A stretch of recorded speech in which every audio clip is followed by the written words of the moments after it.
Para entendermos a respeito do batismo infantil, nós precisamos entender o conceito de aliança, o pacto.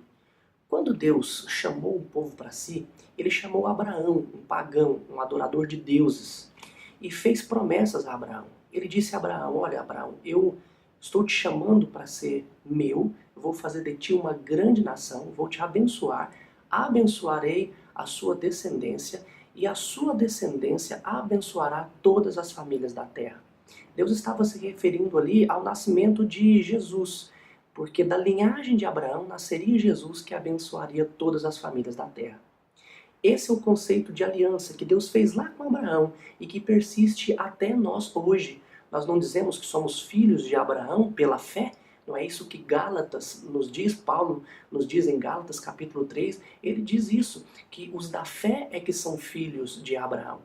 Então, quando Deus fez essa promessa a Abraão, ele deu a Abraão a circuncisão como um sinal e um selo dessas promessas. Ele chamou Abraão, fez essas promessas e como garantia, como marca, como um sinal, como um selo, ele então disse a Abraão que ele deveria se circuncidar e circuncidar também toda a sua casa.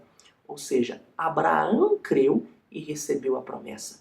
Mas a promessa não era só para Abraão que havia crido, era para ele e também toda a sua casa. Então, quem recebia o sinal desta promessa, essa marca da aliança, era todos os da casa daquele que havia crido, Abraão e os seus filhos. A circuncisão era administrada à criança com 8 dias de vida. Então, todos recebiam essa marca. Tudo bem, chega então o Novo Testamento. E agora, essa aliança continua por meio de Cristo Jesus. Mas Cristo Jesus substitui o modo desse sinal. Ele troca esse sinal da circuncisão por outro, que é o batismo. Então Jesus institui o batismo em lugar da circuncisão. Mas a aliança permanece a mesma. O sacramento permanece o mesmo. A essência, o significado é o mesmo. A única coisa que muda é o modo. Antes era a circuncisão, agora é o batismo. Então, como na circuncisão o sinal era dado a toda a casa, assim também nós entendemos que o batismo ele deve ser para toda a família. Assim como era no Antigo Testamento, deve ser também no Novo Testamento.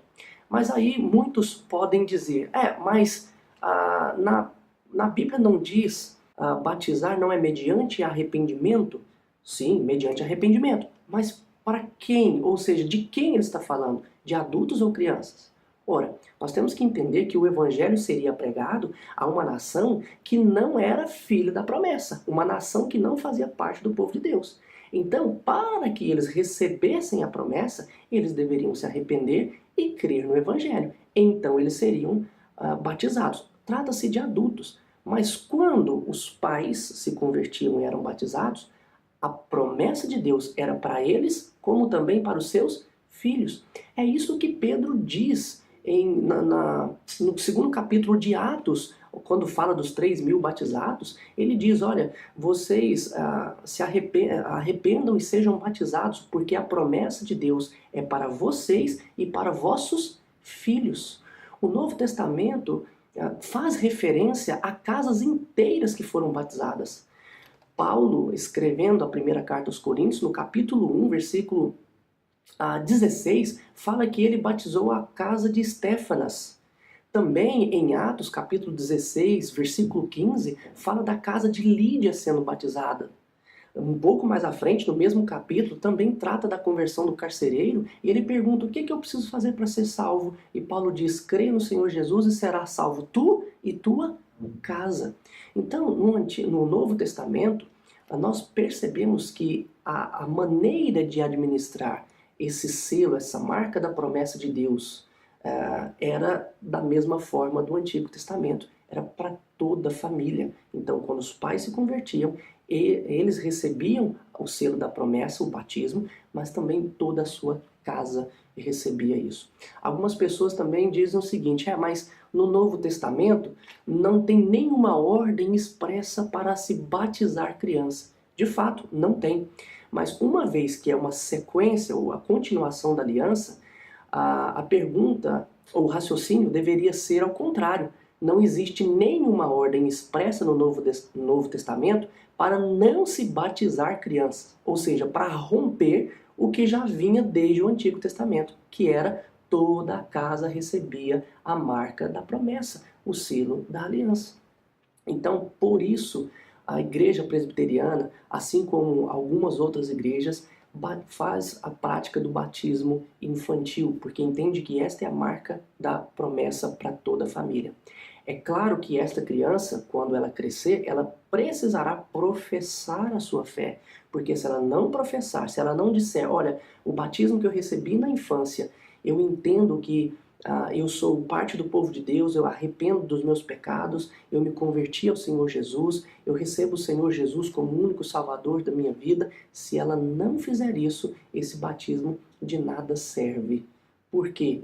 Assim como no Antigo Testamento, quando Paulo sempre diz em Romanos capítulo 2, ele fala isso, Romanos capítulo 4, que a circuncisão é a que é do coração, ou seja, o verdadeiro circunciso não é aquele que recebeu a marca, mas é aquele que, tendo recebido a marca, de fato crê e se arrepende, crê em Deus, se arrepende dos seus pecados, entrega a sua vida a Cristo. Então, o verdadeiro crente não é aquele que é batizado, mas é aquele que se arrepende dos seus pecados. Por isso a criança, quando ela cresce, ela deve fazer essa confissão, sim, de pecados. Mas o batismo, ele é a marca da promessa de Deus, de que Deus vai abençoar toda a sua casa.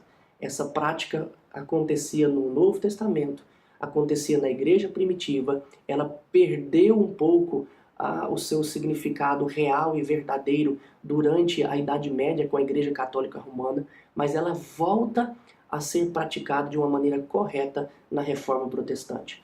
A Igreja Presbiteriana tem suas raízes na Reforma Protestante e segue a prática de batizar crianças como era seguido na Igreja do Novo Testamento, a Igreja Primitiva e a Igreja que foi reformada no século XVI.